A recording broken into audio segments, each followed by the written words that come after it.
अस्सलाम वालेकुम। PTV news Lahore studio से खुश आमदीद। आप देख रहे हैं प्रोग्राम दर हकीकत और मैं हूं आपका मेज़बान तौसीफ़ अहमद ख़ान। हमारा जो आज का मौजू है, जो पहला मैंने कल आपको नाज़रीन ये बताया था कि चीन के मौजू पर हम बात कर रहे थे, इनफैक्ट दहशतगर्दी के मौजू पर बातचीत कर रहे थे कि यूएन की मॉनिटरिंग टीम जो टेररिज्म की है, उन्होंने जो रिपोर्ट पेश की है उसमें चीन ने पाकिस्तान की तफ्तीश जो है दासू हमले में उसके साथ एग्री किया है और ये यूएन में भी पेश हो गई है और अफ़गान हुकूमत है उसको और उसकी मदद को भी इंडाइट किया है। लेकिन ये एक डेवलपिंग स्टोरी थी, इसलिए मैंने कहा था कल हम दोबारा चीन के मौजू पर गुफ्तगू करेंगे क्योंकि मामला कुछ ऐसा था जिसका हमने जिक्र करना था। पाकिस्तानी सीनियर सहाफ़ियों ने मुलाकात की है, चीन का दौरा किया है, वहाँ मुख्तलिफ लोगों से, मुख्तलिफ डिग्नेटरी से बातें की हैं। क्या वहाँ पर सोच पाई जाती है पाकिस्तान के हवाले से, पाकिस्तान की सोच वो लेकर गए थे, तो इस पर आज हम बातचीत करेंगे। और दूसरा जो हमारा मौजू है, फ़लस्तीन में जारी नस्लकुशी और पाकिस्तान का यौम सोग का ऐलान इस्माइल हनिया की शहादत पर, बड़ा अंदोनाक हादसा था, तो पाकिस्तान ने लीड ली है, बल्कि आप ये कहें कि इस फ़लस्तीनी मज़ाहमत के हवाले से। तो इन दो मौज़ूआत पर बातचीत करेंगे और इन दोनों मौज़ूआत पर बातचीत करने के लिए आज हमारे साथ दुनिया न्यूज़ के ग्रुप एग्जीक्यूटिव एडिटर जनाब सलमान गनी साहब हैं, क्योंकि वो उस डेलीगेशन का हिस्सा थे जो चीन में सहाफ़ियों का डेलीगेशन गया। और welcome to the show sir. Thank you जी।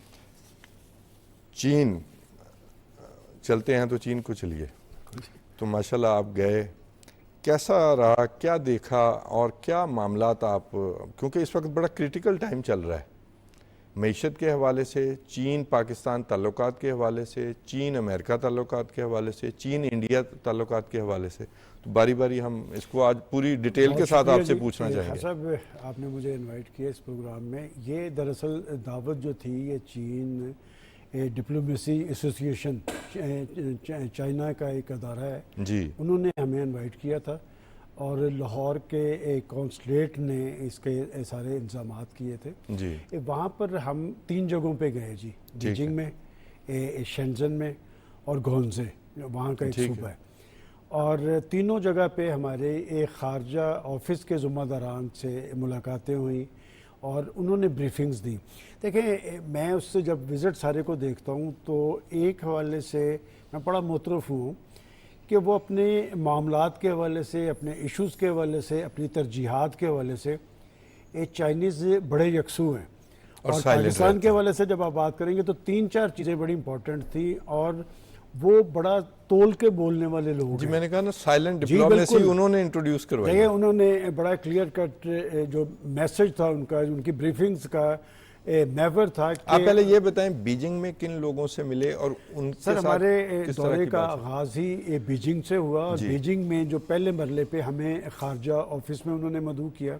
आज आपके लिए टाइम है इस दौरे जी बिल्कुल। खारजा ऑफिस में जो एशियन अमूर के माहिर थे उन्होंने हमें ब्रीफिंग, उसके बाद हमारे काउंटर क्वेश्चन थे। आपने जैसे अपने इब्तदाइया में बताया, देखिए दहशत गर्दी एक बड़ा इशू है और मैं इस बात पे हैरान था कि वो हमसे बढ़कर पाकिस्तान के मफादात का सोचते हैं।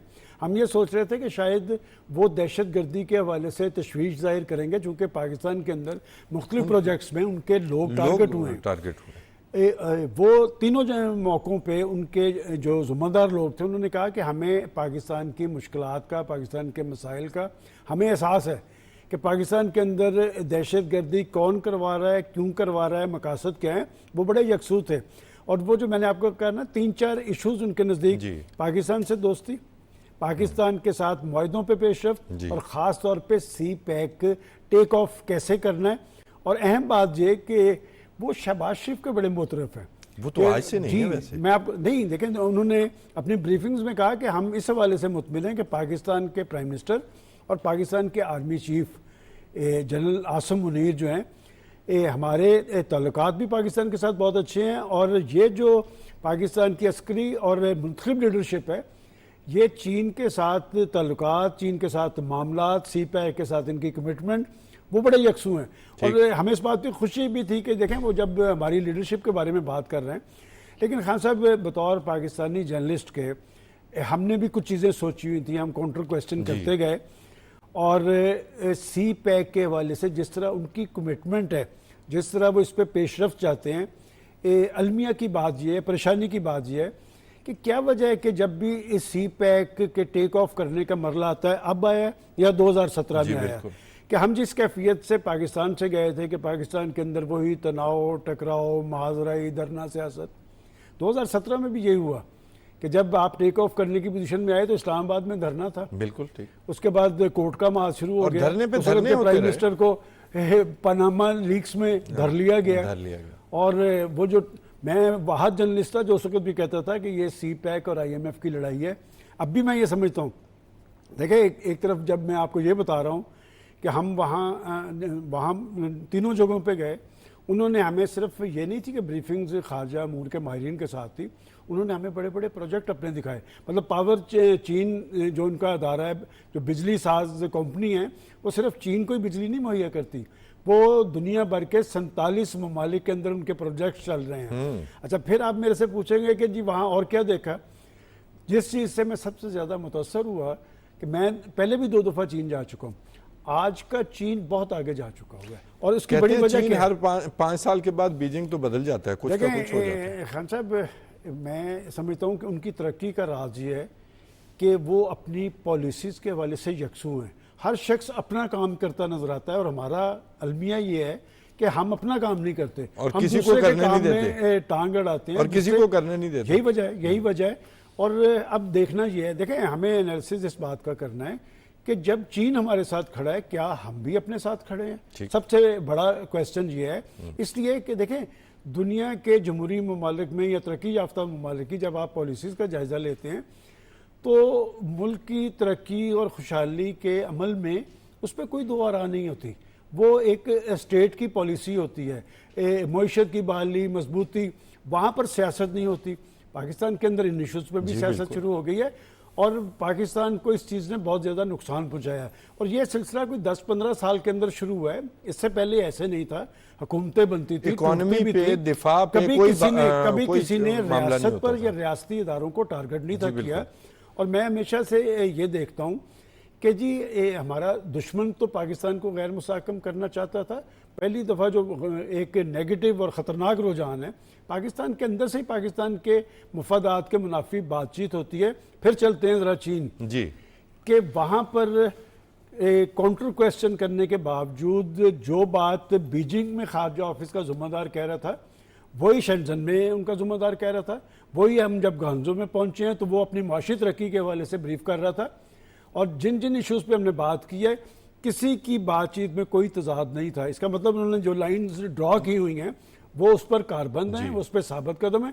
इसलिए आज का चीन जो है दुनिया की एक उभरती हुई ताकत है।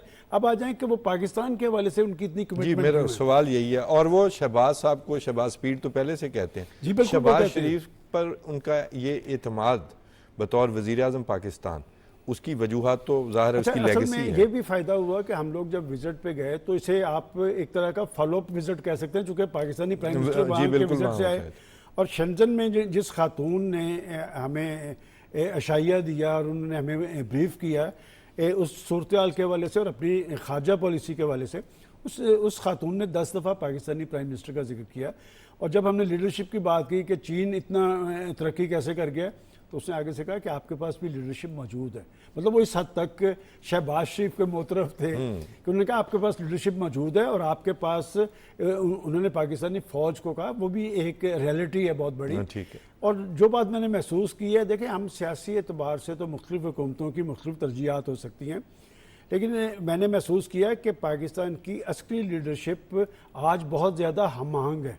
और जब वो पाकिस्तानी बड़ी प्रैग्मेटिक अप्रोच के साथ, इसलिए कि हमारी फ़ौज का देखें बहुत सारा इक्विपमेंट चाइना के साथ है और चाइना के साथ सिर्फ हमारे मुआशी तल्लुकात ही नहीं, दफाई तल्लुकात बड़ी। इवन सीपैक खुद जब ये बात की उनसे पूछा कि आप पाकिस्तान के हवाले से बड़े जज्बाती हैं, तो उनका ये कहना था कि अगर स्टेट्स का इस खत्े में तरजीह भारत है तो हमारी तरजीह पाकिस्तान है। लेकिन खान साहब, हमें मेरे ख्याल डिस्कशन इस बात पे करनी चाहिए कि वो हमारी माशी तरक्की, माशी मजबूती के, यही मैं सवाल ये करना चाहता था कि वो पाकिस्तान को इन फ्यूचर अपने साथ देखें। पाकिस्तान के लिए मैं ये समझता हूँ कि पाकिस्तान के लिए चीन नागुज़ीर है और चीन के लिए पाकिस्तान नागुज़ीर है। ये दोस्ती इस तरह की है क्या हम इंडिया सेंट्रिक हो के चीन से दोस्ती तो हमने नहीं की और ऐसे ही चीन ने भी नहीं की, तो पाकिस्तान का जो मुस्तकबिल है उसमें चीन किस तरह कंट्रीब्यूट करता हुआ अपने आप को देखना चाहता है? बड़ा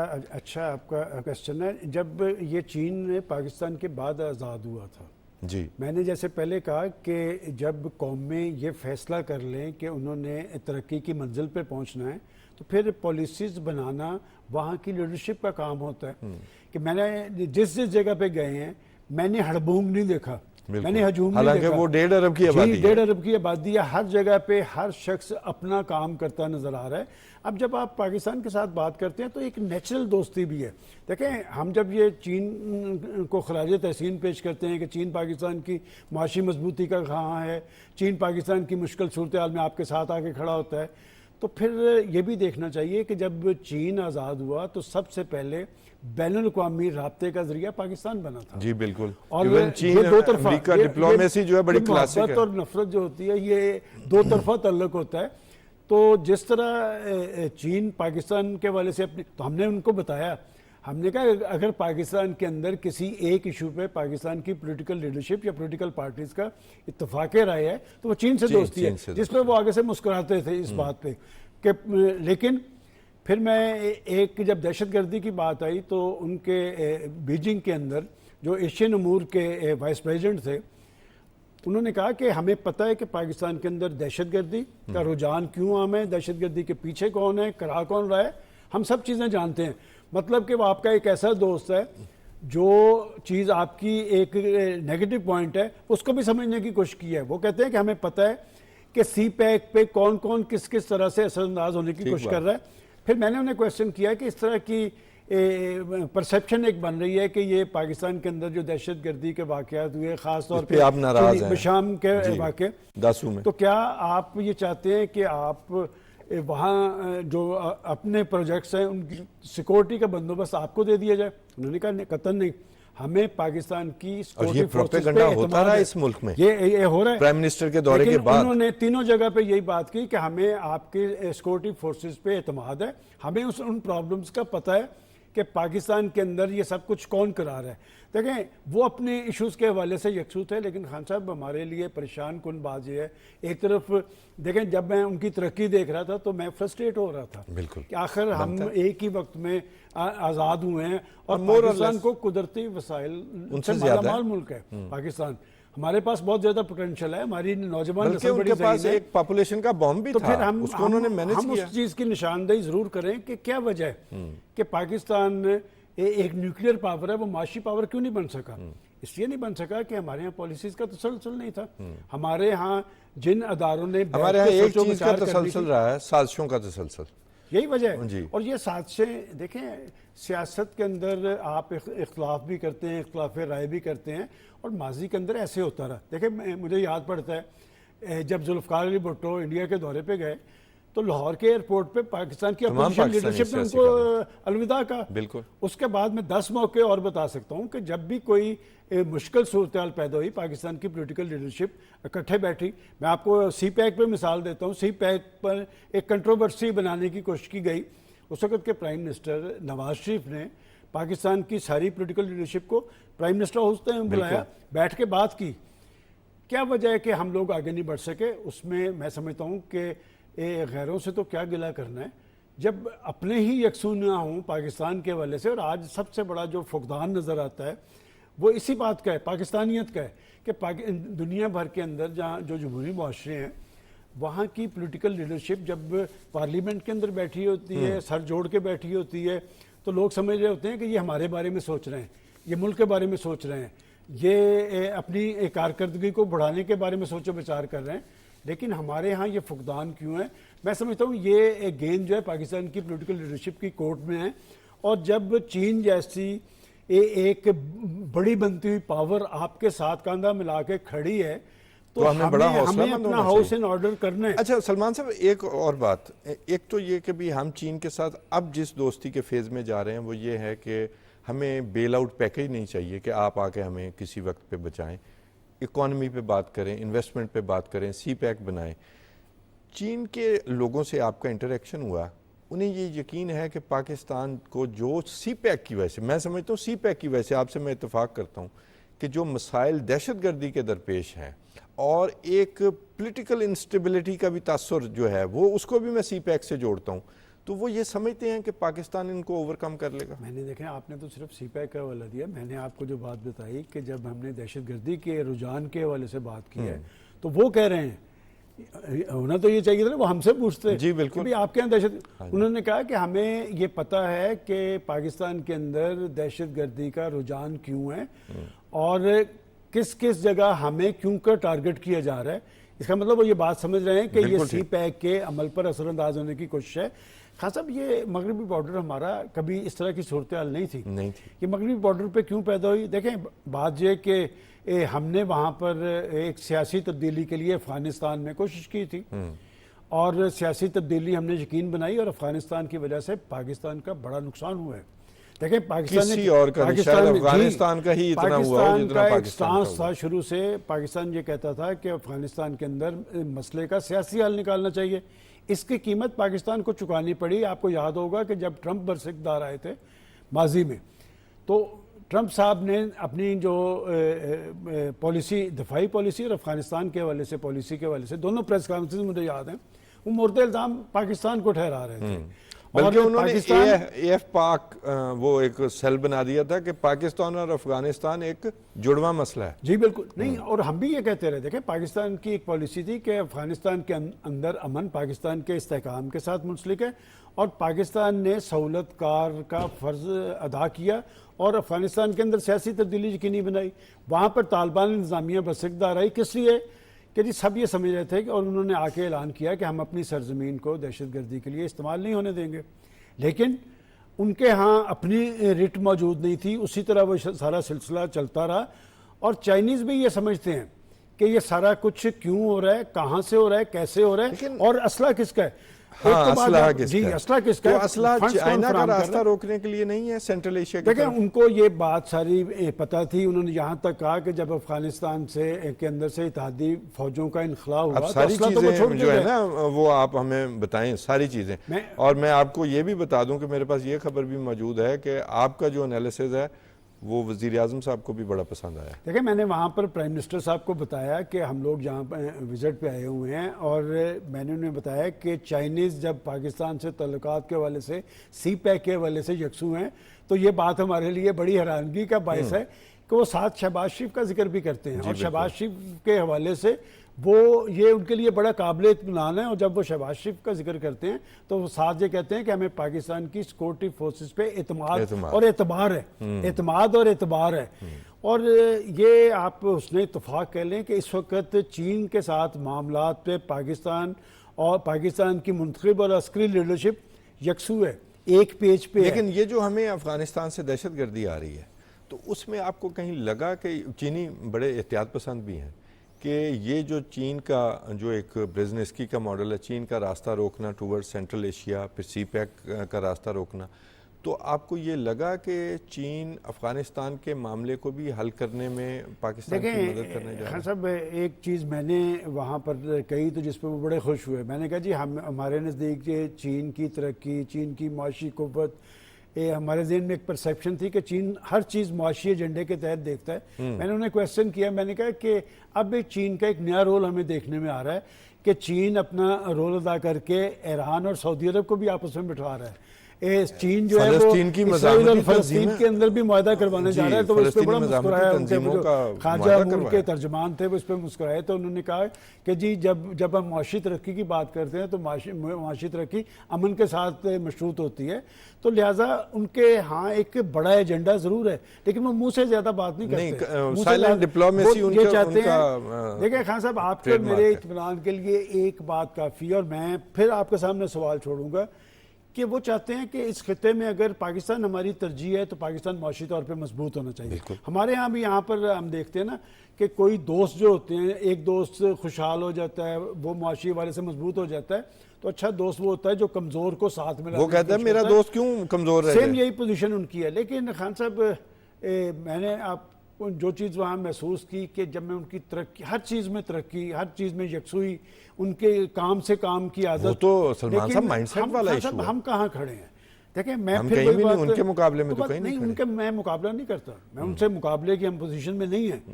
बात है कि वो तो वहां पर पहुंच गए, हमने शुरू किया। हम जब शुरू करते हैं तो रुकावट कहाँ से पैदा होती है? मुझे आप 1-2 मिनट दें जी प्लीज। रुकावट इसलिए पैदा होती है कि पहले दुश्मन सामने आके काम करता था, अब हमें ये तस्लीम करना चाहिए अब वो सामने नहीं आता। अब दुश्मन को आने की जरूरत क्या है? दुश्मन ने देखें सोशल मीडिया का इस्तेमाल कहाँ से हो रहा है, क्यों कर हो रहा है?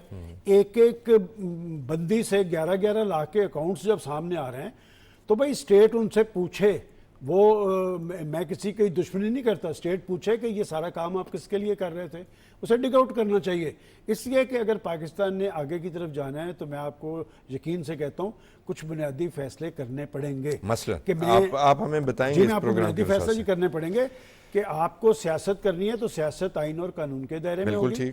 आपने सियासत करनी है तो पाकिस्तान की रियासत और रियासती इदारों को टारगेट करने के अमल से बाज रहना पड़ेगा। वो आपकी डोमेन ही नहीं बनती। एक ऐसा माहौल पाकिस्तान में आपने तारीख करना है जिस माहौल के अंदर आप अपनी कारोबारी और माशी एक्टिविटीज को फरोग दे सकें। आपके पास सब कुछ मौजूद है, आपके पास लीडरशिप मौजूद है, आपके पास ज़हीन कौम मौजूद है, कुदरती वसाइल से आप माला माल हैं, लेकिन आप टेक ऑफ नहीं कर पा रहे। इसका मतलब खराबी हमारे अंदर किसी ना किसी सतह पर मौजूद है। और दुनिया के जमहूरी माशरों में ये जो लीडरशिप होती है वो अपने अवाम के अंदर इत्तेहाद और यकजहती पैदा करती है, वो उम्मीद और आस पैदा करती है, वो लोगों के अंदर तहरीक पैदा करती है कि हमने आगे की तरफ चलना है। आपका भी एक रोल है, स्टेट का भी एक रोल है। लेकिन पाकिस्तान के अंदर जो फ़ज़ा तारीख की गई है, मैं इसलिए कहता हूँ कि जब मैं बुनियादी फैसलों की बात करता हूँ, कम अज़ कम हमारी लीडरशिप को अपने तर्ज़ अमल पर नज़रसानी करनी चाहिए। और सबसे बड़ी ताकत पाकिस्तान के अवाम है और पाकिस्तान के अवाम बड़े बाशऊर हैं। पाकिस्तान के अवाम आपका प्रोग्राम देख रहे हैं तो आपकी बॉडी लैंग्वेज कभी उन्हें, मेरा भी उन्हें पता है कि ये बंदा कहाँ से बोल रहा है, क्यों कर बोल रहा है। लिहाजा सब कुछ होने के बावजूद अगर हम टेक ऑफ नहीं कर पा रहे, आगे नहीं बढ़ पा रहे, तो इसका मतलब खराबी हमारे अंदर है। खराबियों की निशानदेही देखें, वो मर्ज जो होता है ना, अगर आप मर्ज की तशखीस दुरुस्त कर लें तो इलाज करने में आपके कहने का मतलब ये है कि माशी पॉलिसियों का तसलसल, माशी पॉलिसियाँ सियासत की नज़र नहीं होनी चाहिए, जो कि इंडिया क्लासिक एग्जाम्पल है अपनी तरक्की के लिए, इवन चाइना है। और ये कि ये जो एनिमी विद इन होता है ना, फ्रॉम विद इन, ये ज़्यादा इस वक्त मसला कर रहा है और ये रियासत को अपना जो कानून को रास्ता देना चाहिए। कर रहा हूँ कि सी पैक का अमल जो है, देखें आप न्यूक्लियर पावर बने, आप दिफाई हवाले से महफूज भी हो गए और खुद निसारी की मंजिल पर भी पहुँच गए। और सी पैक की नतीजा खेज़ी यही है कि आप मुआशी हवाले से खुद निसारी की मंजिल पर पहुँच सकते थे। ठीक है, अगर आप उसी स्पिरिट के मुताबिक चलते। ये अमल डैमेज कैसे हुआ, ये बात भी थोड़ी सी खोलनी चाहिए। लेकिन जब मैं ये बात कहता हूँ, और मैं बड़ा यकसू हूँ कि जब पनामा लीक्स आई और वो जो कोर्ट का महाज गर्म किया गया और वो उस वक्त के प्राइम मिनिस्टर को निकाला गया, ये दरअसल लड़ाई सी पैक की और IMF की थी। फिर कौन सी गवर्नमेंट थी? क्या ये बात हिब्बुल वतनी के तकाज़ों में है कि जी आप सी पैक के मुआहदे जाके IMF को दिखा रहे हैं? फिर आपका मशीर तिजारत खड़ा होकर इक़्तिदार में आके कहता है कि जी 1 साल के लिए इसे बंद कर दें। फिर उस वक्त का प्राइम मिनिस्टर बलूचिस्तान जैसे सेंसिटिव सूबे में खड़े होकर कहता है कि इसमें करप्शन है। करप्शन उन्हीं के दौर के अंदर उन्हीं के सी पैक अथॉरिटी के चेयरमैन ने कहा कि इसमें कोई करप्शन नहीं, कोई बदनवानियाँ नहीं, कोई बेज़ाब्तियाँ नहीं। आप किसकी खिदमत कर रहे थे? ये IMF के चुंगल में हमें फंसा के जिस जगह लाके खड़ा किया गया, ये हमें किसने वहां पर फेंका था? वो शख्स जो कहता था कि जी मैं IMF से रजू करने पर खुदकुशी को तरजीह दूंगा। 3 माह के अंदर आपने पाकिस्तान को वहां पहुंचा दिया। पहले तो अपने वजीर खजाना को घर भिजवा दिया, फिर आपने सब कुछ उनकी नज़र कर दिया। आज जो पाकिस्तान के अंदर लोगों को मुश्किलात हैं, आज जो लोगों की जिंदगी जीरन बनी हुई हैं, आज जो बदइत्मीनानी है, बेयकीनी की कैफियत है, ये उस वक्त के फैसले हैं। और उन साहब को भी खान साहब पाकिस्तान पर मुसल्लत करने के लिए जो किरदार थे, मेरा ख्याल है वो किरदार भी एक्सपोज होने चाहिए। और कौमों और मुल्कों की तारीख में, कौमों और मुल्कों की तारीख में माफ़ी नहीं होती। सलमान साहब वैसे हुए नहीं एक्सपोज, खुदा की मकाफत आप एक्सपोज, आप इस बात पे मुतमिन हो गए जी, एक्सपोज हो गए। पाकिस्तान की मईशत को अरबों खरबों का नुकसान तो पहुंचा है, उसकी तलाफी कौन करेगा? पाकिस्तान को दफाई बात पे लाके खड़ा कर दिया, इसका नुकसान कौन पहुंचेगा? हमने वो पाकिस्तान भी देखा हुआ है कि वो जो इंडिया से आगे था, आपके मॉडल्स को वो फॉलो करते वो थे। follow करते देखें ना, थे। मनमोहन सिंह ने 1998 तक admit किया। आपका रुपया इंडिया के मुकाबले में ज्यादा तगड़ा बल्कि था। मनमोहन सिंह ने आपकी admit बिजली किया। आपके पास वाफर वाफर मौजूद मौजूद थी। थी। तो फिर क्या हुआ, कहां से हम उखड़े? 1998 तक तो ठीक चल रहे थे ना। अच्छा, मैं एक सवाल और कर लूं, अगर टाइम ख़त्म ना हो जाए इस टॉपिक के लिए।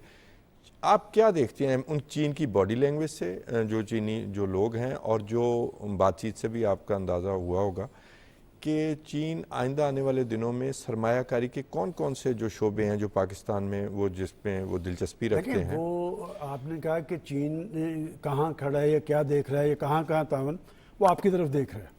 अच्छा, आपकी तरफ देख रहा है। आपका और मैं- बुनियादी नुक्ता यही। जी, वो 100% यकसू है कि हमने पाकिस्तान के साथ चलना है, पाकिस्तान के साथ आगे बढ़ना है और पाकिस्तान को मुआशी कुव्वत बनाना है। लेकिन खान साहब, जब मैं बतौर जर्नलिस्ट इस सारी चीज़ को एनालाइज करता हूँ तो मैं समझता हूँ कि चीन तो हमारे साथ खड़ा है, हम अपने साथ नहीं खड़े। और जब तक हम इस बात का तज्जिया नहीं करेंगे कि हम अपने साथ क्यों नहीं खड़े और कौन लोग हैं जो हमें खड़े नहीं होने दे रहे, तब तक हम खड़े नहीं हो आगे की सकते। तरफ नहीं चलेगा। देखें, बात ये कि मैं समझता हूं कि पाकिस्तान को वाकईतन चीन की दोस्ती पर फख्र करना चाहिए और दोस्त वही होता है जो मुश्किल वक्त में आपके साथ है।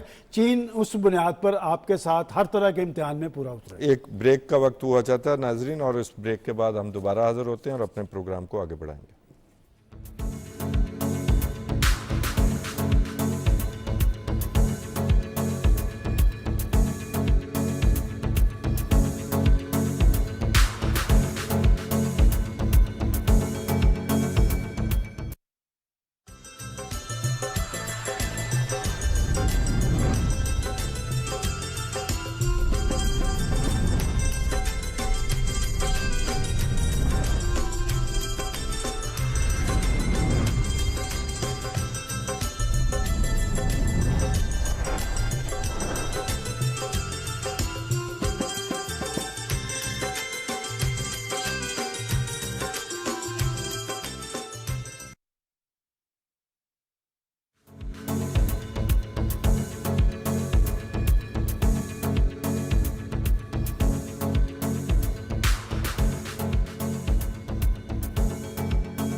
वेलकम बैक नाजरीन। अब हमारा दूसरा मौजू है, आपको पता है कि इस्माइल हनिया जो फ़लस्तीनी मज़ाहमत कार तंजीम के पॉलिटिकल जो साइड है उसके चीफ थे, बड़े उनकी एक दास्तान है। अगर आप उनका प्रोफाइल पढ़ें तो आपको पता चलेगा कि कैसी कुर्बानियों की दास्तान है।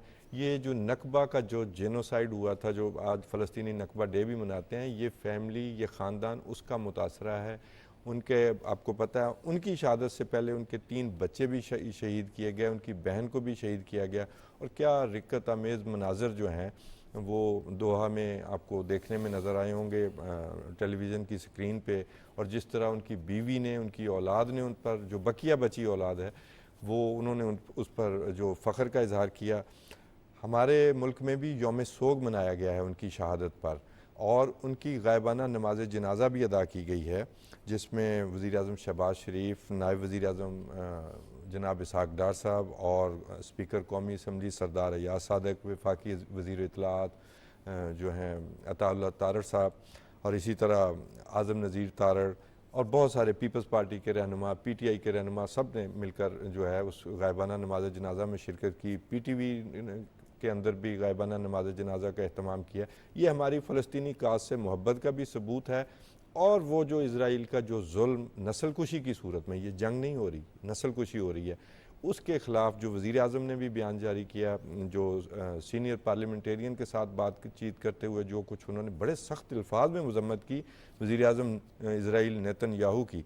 तो इस बारे में हम बातचीत करते हैं। ये इस्माइल हनिया का सलमान साहब, बड़ा ही अंदोनाक हादसा ईरान में हुआ, उनका कत्ल हुआ, और ये पहला वाक़या नहीं है। कैसे देख रहे हैं? बड़ी शोक की सूरत हाल है। पाकिस्तान में भी इसको बड़ा ही बुरी तरह महसूस किया। देखें, आपने अभी जब इस्माइल हानिया साहब के रोल की बात कर रहे थे तो खारजा महाज पे इनका बड़ा अहम रोल था, और ये हमास के पॉलिटिकल विंग के इंचार्ज थे, लेकिन ये बड़े मुतदिल मिजाज थे, इत्तेदाल पसंद लीडर थे। ये आपको पता है कि ये जो मुज़ाकराती अमल चल रहा था, इसमें रोल था। अफसोसनाक बात यह है कि इसकी टाइमिंग और इसका मुकाम ये बड़ा अहम है इस सारे रोल में, इसलिए कि टाइमिंग एक मुआहदा होने जा रहा था, वो मुआहदा हवा में तहलील हो गया। तो फिर और आपने मुआहदे को सबुटाज किया गया। जी सबूटाज किया। देखिए मैं इससे इस तरह ले रहा हूँ कि आज से एक हफ्ता पहले नेतन्याहू साहब जब अमेरिका के विजिट पे गए तो आपने देखा है कि उनका कंधा थपकाया गया था, जी बिल्कुल। उनको हलाशेरी दी गई थी, उनको कहा आपको नया असला देंगे। किसके लिए था? इसका मतलब अमेरिका ने अपने तर्ज अमल में तब्दीली नहीं लाया, हालांकि उनके अंदर भी एक तहरीक पैदा हुई अमेरिकी अवाम के अंदर। उन्होंने देखा कि अमेरिका का ये रोल, वो ह्यूमन राइट्स की बात करता था, लेकिन अमेरिका ने तल अबीब जाकर अमेरिकी लीडरशिप ने नेतन्याहू के कंधे पे हाथ रख के और उसे ये कह के कि हम तुम्हारी पुष्ट पे खड़े हैं, उसने इस्लाम दुश्मनी का मुजाहरा भी किया, मुसलमान दुश्मनी का मुजाहरा भी किया, और सबसे अहम बात इंसान दुश्मनी। देखिए मगरिब के अंदर बड़े बड़े लाखों के जो इज्तिमात हुए हैं, बिला रंग, बिला नस्ल, बिला मजहब, लोग बाहर निकले इंसानियत के हवाले से। अब आ जाए इस्माइल हानिया। देखिए इस्माइल हानिया को टारगेट क्यों किया गया, क्या वजह थी कि उन्होंने इसलिए कि इस्माइल हानिया एक फ़र्द नहीं, एक शख्सियत नहीं, एक कैफियत थी, एक जद्दोजहद थी, एक तहरीक थी, एक जज्बा था, एक वलवला था। और उन्होंने जगह का मुकाम कौन सा है? ईरान के अंदर। और मौका क्या है कि वो ईरानी सदर की तकरीब में वहाँ गए, हल्फ वफादारी की तकरीब में। और आप अगर वो तकरीब को देखें बड़े, तो सबसे ज़्यादा वहाँ पर लोग जो हैं वो इनको इस्माइल हानिया को मिल रहे थे, इसलिए कि ये जो स्ट्रगल के लोग होते हैं ना, ये बड़े गैर मामूली लोग होते हैं। तूफानों के अगेंस्ट चलना बहुत मुश्किल काम होता है। और वो शख्स, मैंने आपको जैसे कहा कि एक इत्तेदाल पसंद लीडर था, उसकी बात सुनी जाती थी।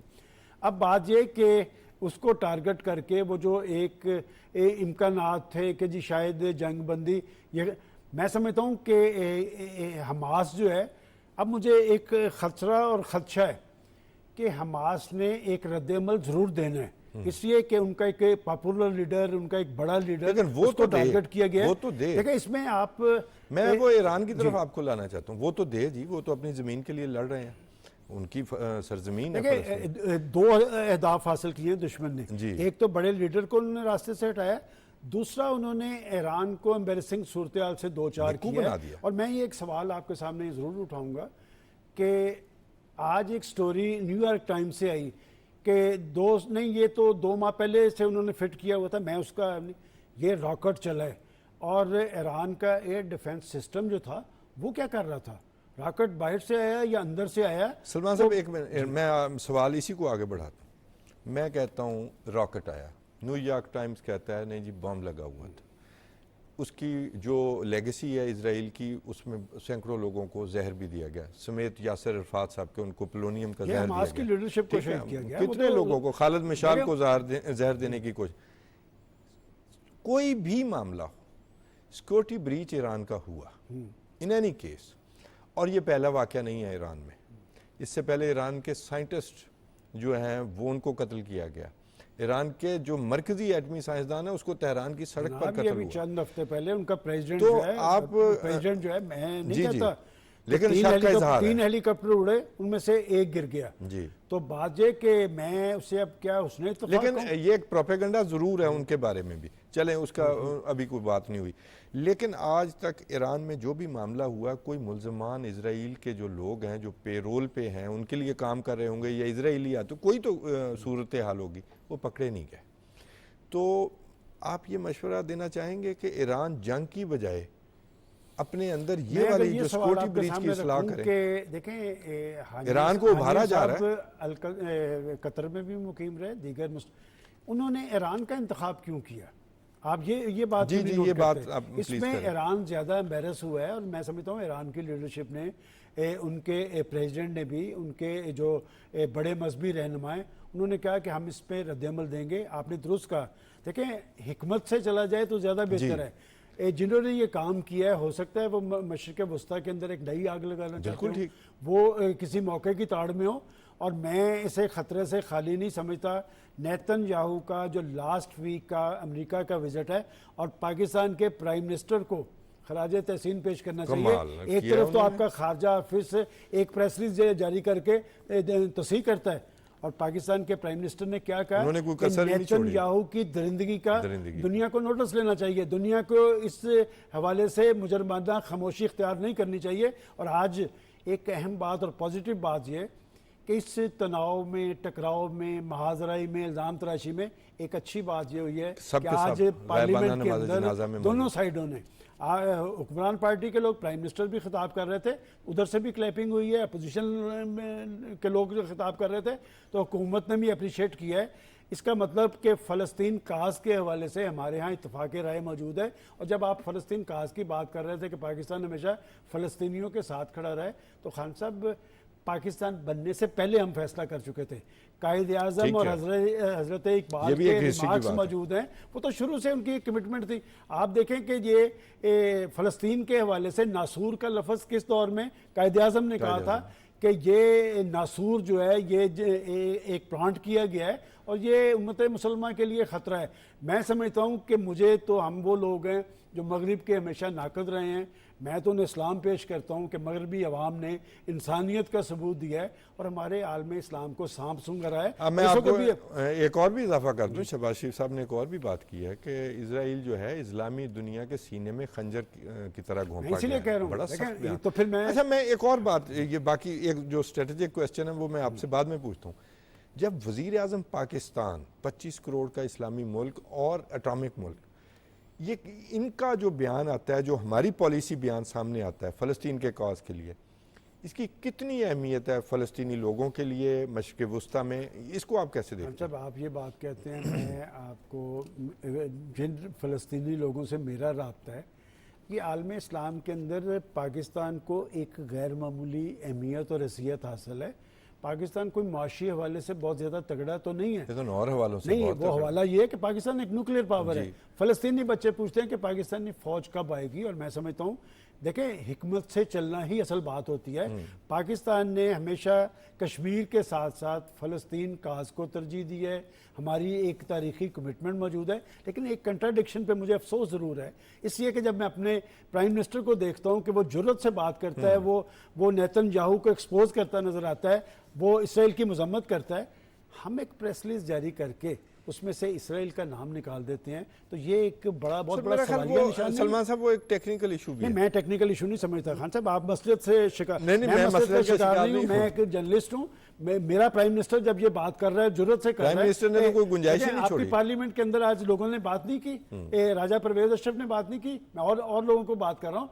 इसराइल की हमें खुल के मजम्मत करनी चाहिए, उनसे कभी खैर की तवक्को ना रखें। बिल्कुल, देखें हम यहाँ पर बैठ के 87 में इजराइल के जहाज इंडिया पहुंचे आप पर अटैक करने के लिए, फिर एटमी धमाकों के वक्त आपके ये अफवाह मौजूद थी। ये कभी नहीं सोच सकते कि पाकिस्तान एक न्यूक्लियर पावर है। तो फिर मैं इसमें एक और इजाफा कर देता हूँ कि आपका दुश्मन अब आप पर अटैक करने से पहले 100 दफा सोचेगा, लेकिन आपका सबसे बड़ा वीक पॉइंट ये है कि आप मुआशी हवाले से कमज़ोर हैं। जब तक आप मुआशी हवाले से मजबूत नहीं होंगे, मुआशी हवाले से अपने पाँव पे नहीं खड़े होंगे, खुद निसारी की मंजिल पे नहीं पहुंचेंगे। ये आलम इस्लाम पाकिस्तान की तरफ ही देखता था। और मैं और एक बात कहता चलूँ, देखिए हमें भी कहा जाता है कि जी वो आप इस तरह टारगेट ना करें। यौम अल-कुद्स पे आप प्राइम मिनिस्टर का बयान निकाल के देखें, प्राइम मिनिस्टर इसराइल की मजम्मत करते नजर आते हैं। हमें इस कंट्राडिक्शन से निकलना चाहिए।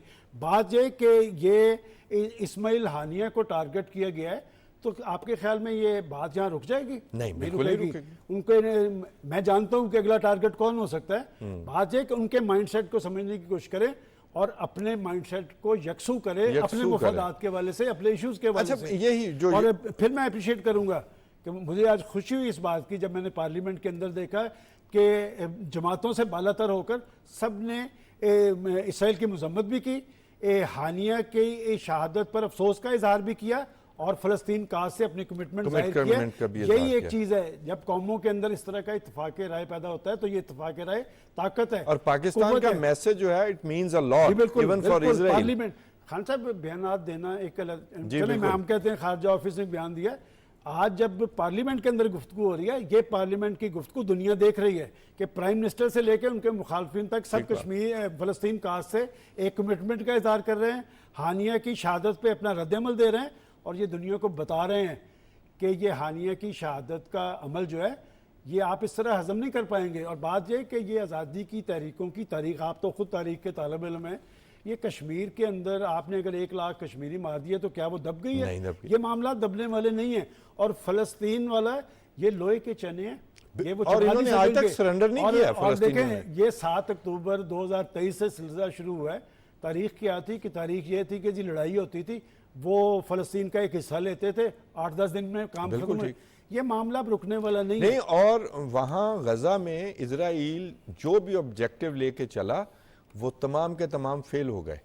और ये जो मामला हुआ, ये जो इसमें ज़रूर वक्ती तौर पर उन्हें फ़ायदा हुआ, लेकिन क्योंकि ये सियासी तहरीकें भी हैं, सिर्फ लड़ नहीं रहे, एक सियासी सोच भी इसमें पाई जाती देखिए है। मैं आपको एक फिक्रे में अगर एक बात कहूँ, जी, ये हानिया की ईरानी सरजमीन पर शहादत का अमल ये बड़े खेल का हिस्सा है। बिल्कुल। और मैं यही सवाल जी। आपसे करना चाहता हूँ कि क्या ईरान को इस वक्त इसराइल, तो मेरा ख्याल है, आप इस पर अपना कमेंट देंगे, कि चाहता है कि ईरान के साथ डायरेक्ट जंग हो, चाहे 1500 किलोमीटर का फासला है, और जब ईरान से जंग होगी, जैसा कि अमरीकी वजीर दिफा ने भी कहा कि हम इसराइल का दिफा करेंगे तो अमरीका खुद ब खुद आ जाएगा।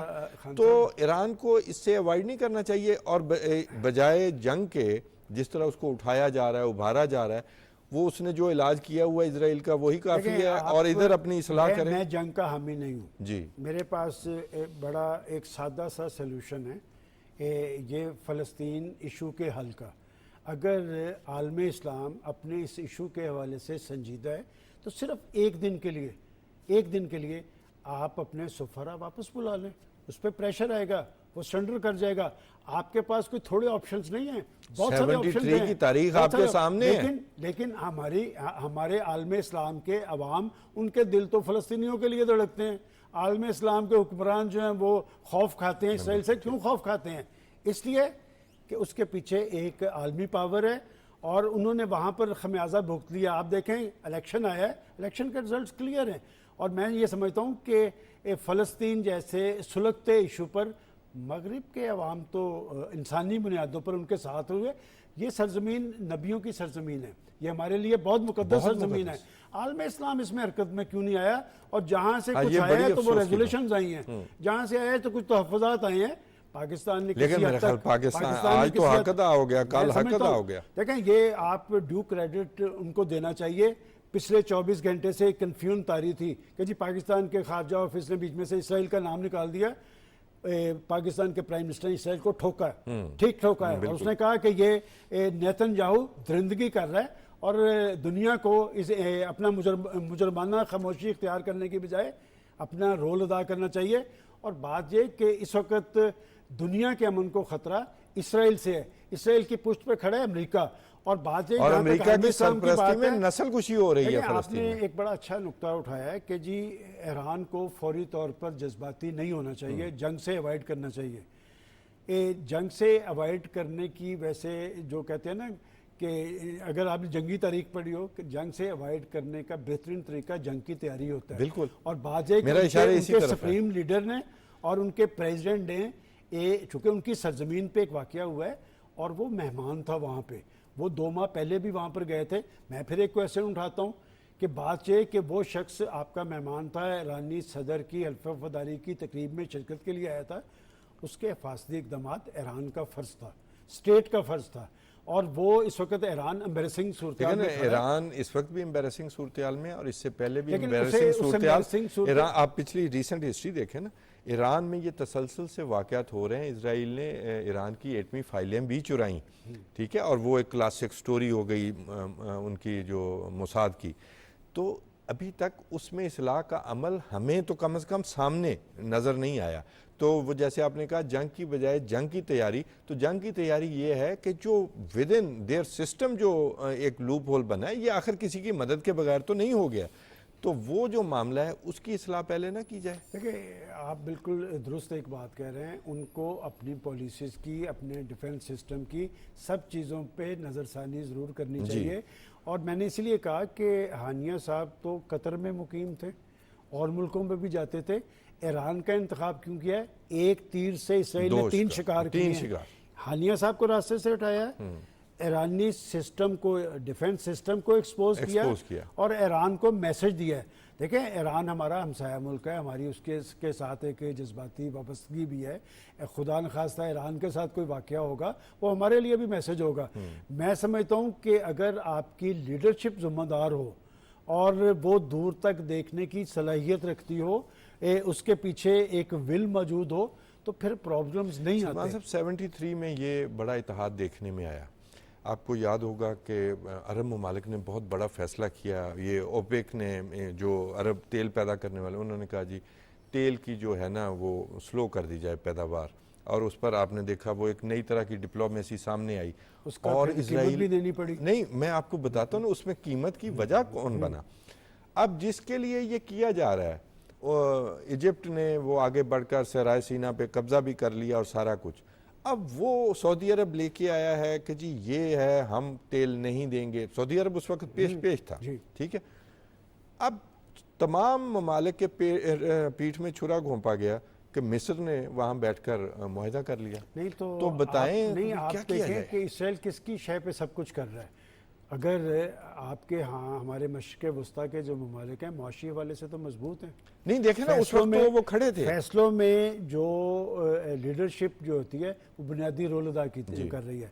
हम अगर बैठ के पाकिस्तान के प्राइम मिनिस्टर ने कोई ऐलान जंग तो नहीं किया, उन्होंने अपना एक रद्द-ए-अमल दिया है, और रद्द-ए-अमल भी उन्होंने वो दिया है जो पाकिस्तान के अवाम सुनना चाहते हैं। देखिए पॉलिटिकल लीडरशिप कोई भी हो, अगर इनकी जगह कोई और भी प्राइम मिनिस्टर होता तो उसे रद्द-ए-अमल देना पड़ना था, इसलिए कि वो जैसा हमारे वजीर आजम ने दिया किसी और की जरूरत नहीं हुई। मैं इसलिए कह रहा हूँ कि देखें उन्होंने 24 घंटे के अंदर एक नई सूरत पैदा कर दी। हम खारजा ऑफिस को रो रहे थे, और खारजा ऑफिस में कौन लोग बैठे होते हैं? बाबू बैठे होते हैं। वो बाबू उनकी जायदादें और औलादें पाकिस्तान से बाहर हैं, वो किसी और को खुश करते हैं। जिन लोगों ने पाकिस्तान में रहना है ना और पाकिस्तान में दफन होना है, उन्हें पाकिस्तान के साथ अपना मुस्तकबिल, अपना हाल सब कुछ मुंसलिक करना चाहिए। और आज की सूरत हाल में मैं समझता हूँ कि पाकिस्तान ने हक अदा किया है, लेकिन पाकिस्तान को आलम इस्लाम पर जोर देना चाहिए कि फ़लस्तीन के हवाले से और ख़ास तौर पे इसराइल के खिलाफ पाकिस्तान लीडिंग रोल ले सकता है। पाकिस्तान की तरफ लोग देखते हैं। हमारी मैं यही कह रहा हूँ, पाकिस्तान का मैसेज मीन्स अ लॉट। 7 अक्टूबर 2023 को मुझे याद है कि निगरान गवर्नमेंट थी, और उस वक्त के निगरान प्राइम मिनिस्टर हमारे दोस्त हैं। मैंने उनसे पूछा था कि हमारे प्राइम मिनिस्टर को किसी ने फ़ोन किया है या हमारे प्राइम मिनिस्टर ने किसी को फ़ोन किया है? तो वो कहते हैं हाँ मैंने महमूद अब्बास को फ़ोन किया है। मैंने कहा हालात हमारे यहाँ पहुँच गए हैं, बात है पाकिस्तान एक न्यूक्लियर पावर है, पाकिस्तान के अंदर एक मुंतखब लीडरशिप है, और शहबाज शरीफ साहब ने जुर्रत से बात की है। मैंने जैसे चीन के अंदर उनके किरदार को सराहा है, इसलिए कि मुझे पता चला है कि मेरे प्राइम मिनिस्टर की चीनी तारीफ कर रहे हैं, उनकी तो कोई बड़ी वजह होगी। लेकिन जब मैं उनकी तारीफ करता हूं तो फिर पाकिस्तानी इश्यूज के हवाले से मैं उनका नाकद भी हूं कि जिस घर के अंदर बिजली का बिल जाता है ना, वहाँ कोई अच्छी सूरत हाल नहीं है। चले आज हमारा मौजू नहीं है बिजली का बिल, लेकिन ये आप देखते हैं ना कि भी उस वक्त वो जो इत्तेहाद है उसके बाद दोबारा नहीं बन सका। मिस्र का बाइकॉट भी हो गया था। कर सकते हैं पाकिस्तान अगर माशी वाले से स्ट्रांग हो तो पाकिस्तान रोल अदा कर सकता है। सपोज अभी ना हो तो इस वक्त नस्लकुशी जारी है, तो पाकिस्तान अभी भी रोल तो मौजूद नहीं है। पाकिस्तान अपना रोल अदा कर सकता है। पाकिस्तान चले मैं आपको हवाला दे देता हूँ, सऊदी अरब में जो कॉन्फ्रेंस हुई थी चंद हफ्ते पहले, पाकिस्तानी प्राइम मिनिस्टर ने वलीअहद मोहम्मद बिन सलमान के साथ जो मुलाकात की थी, उसका जो रात को मुझे याद है 1 बजे ड्राफ्ट आया था, उसमें उन्होंने ये बात की थी कि फ़लस्तीन के इश्यूज़ पे, इसलिए कि आलम इस्लाम में 2 ममालिक बड़े इंपॉर्टेंट हैं। सऊदी अरब से हमारी एक बड़ी जज्बाती वाबस्तगी है, इसलिए कि वहाँ पर हरमैन शरीफैन है, और पाकिस्तान एक न्यूक्लियर पावर है। अगर वलीअहद मोहम्मद बिन सलमान और शहबाज शरीफ फैसला कर लें कि हमने ये नस्ल कशी रखवानी है और इसमें आलम इस्लाम ने कोई रोल अदा करना है, तो ये कोई मुश्किल बात नहीं है। बहुत शुक्रिया सलमान गनी साहब, आज हमारी 2 ही मौज़ूआत थे और उन पर हमने आज सैर असल बहस की है।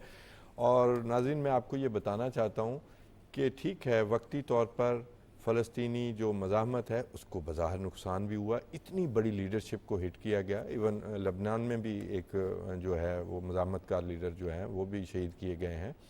तो ये 2-3 ऊपर नीचे शहादतें हुई हैं, लेकिन मैं आपको बता दूं कि गज़ा के अंदर मज़ाहमत जारी है और बड़ी खूबसूरत मज़ाहमत जारी है। जैसा कि सलमान गनी साहब ने भी कहा कि ऐसा तो कभी नहीं देखने में आया था, जो 9 महीने से दुनिया की ताकतवर तरीन फ़ौज वहाँ पर एड़ियाँ रगड़ रही है। तो अल्लाह उन्हें फ़तह दे। जैसा कि हमारे शहबाज शरीफ साहब वज़ीर आज़म पाकिस्तान ने भी कहा कि ये वार क्रिमिनल हैं, इन पर ज़रूर मुकदमा चलेगा। हमें अपनी जदोजहद रखनी है और अखलाकी मदद फ़लस्तीनियों की जारी रखनी है। अपने मेज़बान तौसीफ़ अहमद खान को आज के लिए इजाज़त दीजिए। अल्लाह ने